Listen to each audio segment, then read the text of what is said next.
It began as a simple wooden structure at the edge of London, a triangular gallows, strong enough to hold 3 ropes at once. But for more than 2 centuries, the Tyburn tree became far more than an instrument of execution.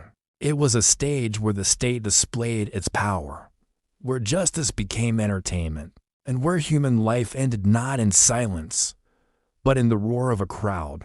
From the 1500s onward, Tyburn was the end of the line for thousands. Men, women, and sometimes children were taken there in carts, rolling slowly from Newgate Prison along the Tyburn Way. The route itself became part of the ritual. Crowds gathered at every corner, shouting, throwing coins, jeering, or praying. By the time the condemned reached the gallows, the air was thick with the smell of sweat, ale, and anticipation.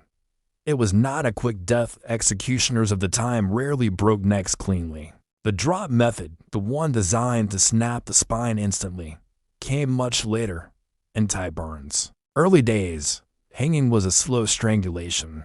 The condemned were hoisted or pushed from a cart, their bodies jerking and convulsing as the rope bit into flesh. It could take several minutes, sometimes as long as a quarter of an hour, for death to come. Spectators loved it. Vendors sold pies and ale. Ballad sellers hawk printed songs celebrating the crimes and confessions of the soon-to-be dead. People climbed trees and rooftops to get a better view. Tyburn became London's grim carnival, a festival of death disguised as morality. For the condemned, it was a theater of final words. Many gave long speeches, professing innocence or repentance. Others cursed their accusers. Some even played to the crowd, joking with the hangman or tossing gloves and ribbons to friends below. But beneath the ritual lay horror. The hangings were often botched. A too short drop meant the prisoner would twist and kick, face purple, eyes bulging, tongue protruding. While the crowd roared approval or disgust, family members sometimes rushed forward to pull on their legs, not to save them, but to hasten the death. There were darker stories still. Sometimes the condemned did not die quickly enough, and when their bodies were cut down too soon, they awoke. Records describe those who regained consciousness in the cart on the way to burial, coughing, gasping, clawing at the rope still around their necks. In some rare cases, the authorities ordered that they be hanged again to finish the sentence. One account from the early 1600s tells of a man named John Smith, a thief who was cut down after hanging for 15 minutes. His friends carried him home, and he revived by nightfall. The king's pardon came too late. The next day, Smith was returned to Tyburn, and this time the hangman made certain the rope did its work. Even for those who truly died, death was not the end. The bodies of executed criminals were often left hanging for hours, sometimes days, as a warning. Their skin turned black and swollen in the sun, their limbs stiff and twisted. Later, their corpses might be handed to surgeons for dissection, a second form of public humiliation. The crowd came for justice, but they stayed for the spectacle. Tyburn executions became social events. Invitations circulated among the wealthy. Aristocrats came in carriages, dressed as if for the theater. Ladies fainted at the sight, while gentlemen wagered on how long a prisoner would struggle. It was cruelty dressed as civic duty. Over time, the gallows itself became notorious, the triple tree. Its triangular design allowed up to 24 people to hang at once. On execution days, soldiers lined the route to keep order, but even the soldiers sometimes joined in the mockery, laughing or taunting the condemned. One of the most infamous events took place in 1726, when more than 20 highwaymen were hanged together. The crowd numbered in the tens of thousands. As each cart rolled away, the mass of bodies swung together, twisting like a grotesque pendulum above the cheering mob. Not all who watched were heartless. Writers and preachers began to condemn the barbarity of it all. They saw the contradiction. A city that claimed to value law and morality, yet turned death into a festival. Pamphlets circulated describing the cruelty of the slow strangulation and the shamelessness of the onlookers. Some even called for reform, arguing that public executions only hardened hearts and glorified crime. But change came slowly. For most Londoners, Tyburn was part of life, an ending so common it lost its horror. Children played in the fields nearby. Lovers met beneath the same trees that bore the weight of human bodies. To them, it was simply the way things were. The condemned, however, never forgot the road to Tyburn. It was the longest journey in London, a final parade through the living before joining the dead. Those few who wrote accounts of their last hours described the smell of the crowd, the rattle of the cart wheels, the feel of the rope the moment the world turned silent, except for the beating of their own hearts. By the mid-1700s, the rituals had grown almost mechanical.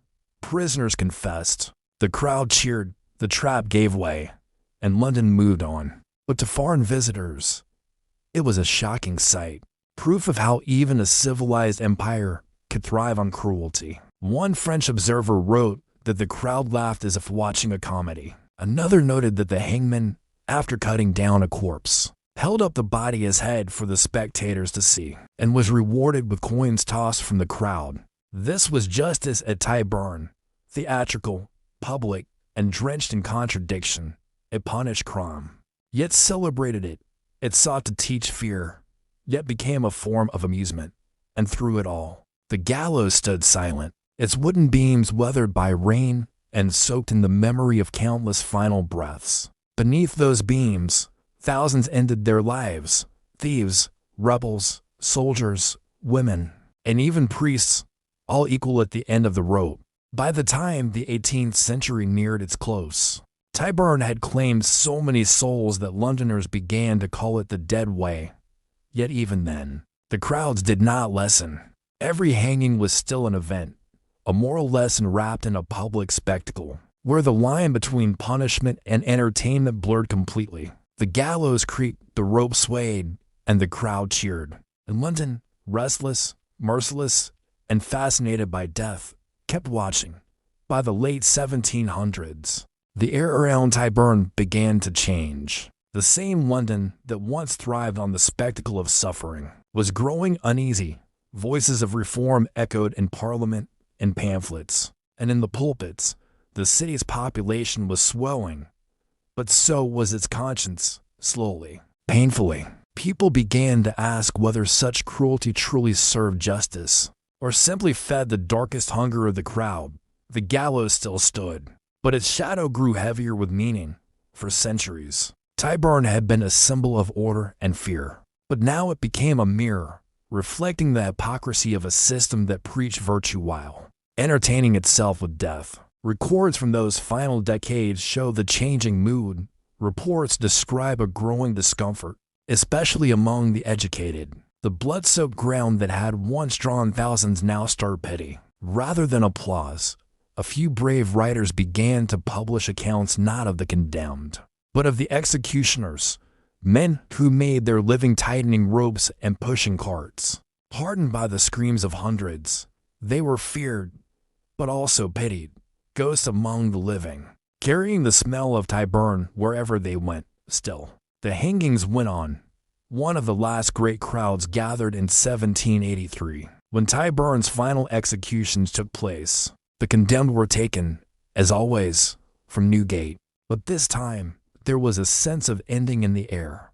The crowd was smaller, quieter. Many knew it would be the last spectacle. At the dreadful place, when the final bodies hung still and the rope stopped swinging, an era of public cruelty ended, though its echoes would remain for centuries. Afterward, the gallows were dismantled, the wooden beams were taken down, the ground cleared, and the site eventually swallowed by the growing city. Today, the exact spot where thousands died lies beneath modern London, near Marble Arch, a place now filled with traffic, laughter, and life. Few walking by imagine the screams that once rose from the ground. Yet in memory, Tyburn never disappeared. Its name lingered, whispered in old court records and sermons, in the nightmares of a city built on power and punishment. Even long after the execution stopped, Londoners used the phrase taken to Tyburn to mean death. It became part of language itself, a grim reminder of how deeply cruelty can root itself into culture. The Tyburn tree had claimed not only lives, but also dignity. Many of its victims were not monsters or murderers, but thieves, debtors, rebels, people crushed by the machinery of a brutal age. Some were executed for stealing bread or handkerchiefs, others for daring to speak against authority. Their deaths were cheered by crowds that saw in them both entertainment and warning. And yet, hidden beneath the spectacle was fear, the fear of the crowd itself. Tyburn reminded Londoners that the crown could kill anyone, that obedience was the price of survival. The gallows was not just punishment, it was control. Every rope tightened around a neck was a message from the powerful to the powerless: submit or hang. Even centuries later, historians and writers still return to Tyburn's shadow.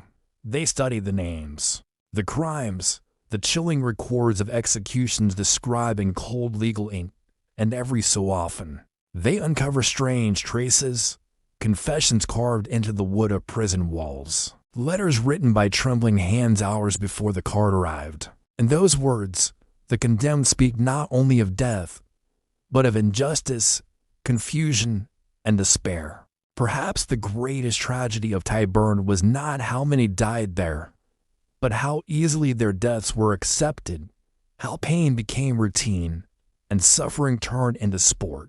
The laughter of the crowd still echoes faintly through time, a reminder of how thin the line is between civilization and savagery. Even when the gallows vanished, its lesson remained.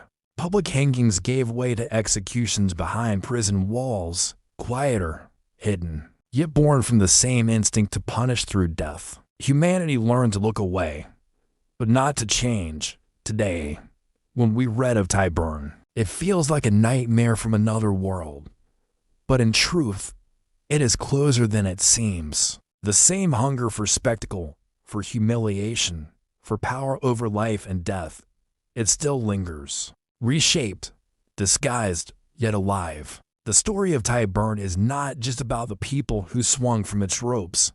It is about the city that watched, and the human heart that could turn pain into pleasure and justice into performance. Where the gallows once stood, traffic now roars, lights flash, and London moves on. But beneath the stone and steel lies a memory, silent, buried, but unforgotten. Every inch of the ground once drank the blood of the condemned, and every echo of the crowd reminds us of a truth history never erases: that cruelty, once normalized, is never truly gone. Tyburn Tree may have fallen, but the spirit of judgment without mercy, that will always haunt humanity's shadow. If you want to uncover more forgotten punishments, dark rituals, and real historical executions from across the world, make sure to follow and explore more from Torture's Room. Every story hides a lesson, and every scream from the past still whispers through time.